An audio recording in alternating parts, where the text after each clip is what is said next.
I'm cracking myself up this morning because I had two things I really wanted to talk about, but fun fact about me, I guess this is the direction I'm going in because it's what I started talking about, but when I grew up, I was always been the biggest fan of musicals. I've been in musicals, I have watched musicals, I know more musicals off by heart than I know any other music. It was something like we really grew up in, it was really important to my dad, and it's kind of cool to reflect on how big a part of my life that has played. So this morning, one of the musicals I know off by heart from beginning to end is Joseph and the Amazing Technicolor Dreamcoat. I actually was blessed enough to see it in Toronto with Donny Osmond. Okay, let me just let that linger there. Like, one of the best Josephs of all time, and I got to see it with him, and I was like, I remember being a kid sitting in the audience like, holy cow, this is amazing. So that's kind of like a preface, a bit of a fun story to start this message of the day off. But the interesting part is I woke up with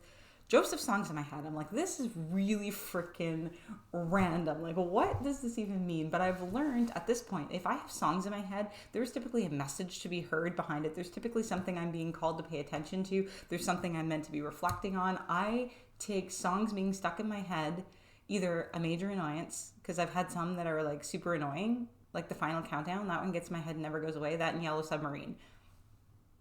Those two songs are just annoying. But anything else, I know there's something I'm being called to pay attention to. And I would encourage you as well, if there's a song stuck in your head, if there's a song you keep hearing over and over and over and over again, to really pay attention to what those lyrics are and to really pay attention to what you're being called to look at. Because there's always signs, there's always messages, they're always coming your way. It's up to you to perk up your ears and listen. But when I was thinking about this whole why is Joseph in my head, I thought to myself, like, I started like thinking about like this story itself, like the actual plot line, and I started thinking about poor Joseph.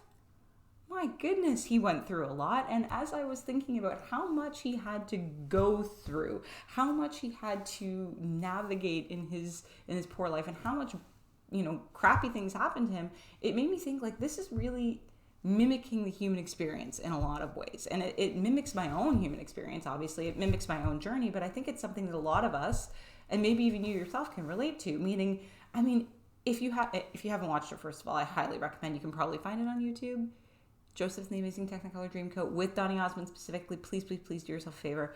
Check it out. The music's really fun and snappy, and it's a good time. But his whole story starts with his brothers being super jealous of him. And then I'm thinking, like, I'm literally breaking this down this morning, okay? His brothers are really jealous of him. They know he's got this real gift. He's the favorite one in the family. So the brothers are really projecting onto him. They're super jealous because obviously if you were jealous of another person, it is you projecting your own, feelings of unworth onto them. So they didn't feel worthy. They see he's really special. He's got these gifts. He's, the favorite kid. And they're like, we can't stand that. We hate him. We're going to sell him into slavery.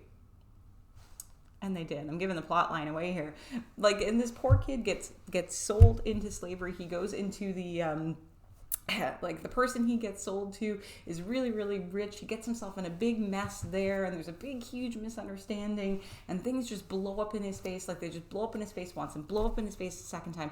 And then he gets thrown into jail. Like, this poor kid, and I'm sure he's a kid at this point.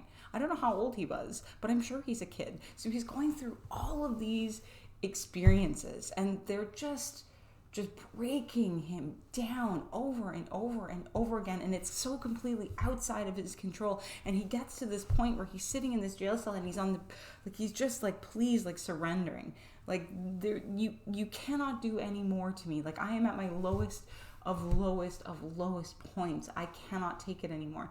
And I thought about, again, I'm thinking about this in terms of my own journey. That's really where I got to. I went through so many experiences that kicked me down to the point where just before I decided to seek out counseling, I had this moment, this close every door moment. And if you know the musical, you know this song. And I mean, that song has a double meaning for me, but that's a story for another day. I'm just going to get into that later. But you will hear that story coming up, I think, because it's a big part of my life. But I got to this point where I was like, oh my God, I can't do this anymore. I can't do this anymore. Please, there's got to be something more to this. Like, something has got to give. And at that point, in that moment, my life changed. at that moment, things started really beginning to shift because I started taking control back. I started taking power back. I started recognizing and realizing the part I was playing and getting myself into that space, getting myself into that spot. And once I took responsibility for that and accountability for my own healing and the role I needed to play in it, and really invested in myself, because that's what it took. That's what it took.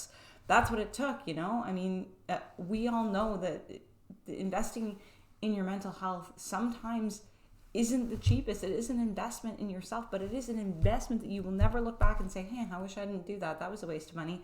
Never once have I thought to myself, that was a waste of money. Never once, because it was so quintessential. That relationship with my counselor at the time was quintessential to me being able to spread my wings, for me being able to fly, for me being able to go back to school, to graduate, to open my own practice, to now I'm on the edge of doing something really amazing in my business, and that's going to start to unfold, and you're going to be along the way with me. But I had to reach that darkest moment, and after Joseph's darkest moment, then he starts working for the king. And the funniest part about it is he begins working for the king because he has this ability to interpret dreams. That's his gift. And it's a far out there gift when you really think about this story. Like, to be able to interpret dreams, I mean, I'm sure there's lots of dream interpreters out there. A lot of people would be like, oh, that's a hunk of caca. But he ended up coming into his purpose with his strengths, using his strengths, not hiding them.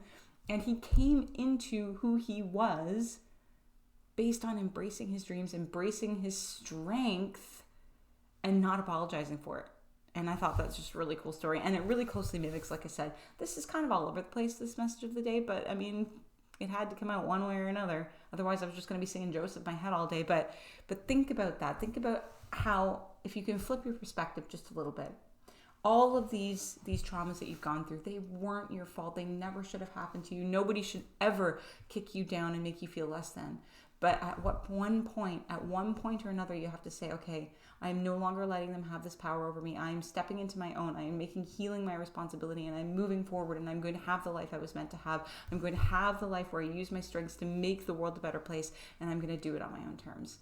And I just think it's the most lovely story. So with that said, thank you for coming along the journey with me. And I hope you're happy, healthy, and abundant.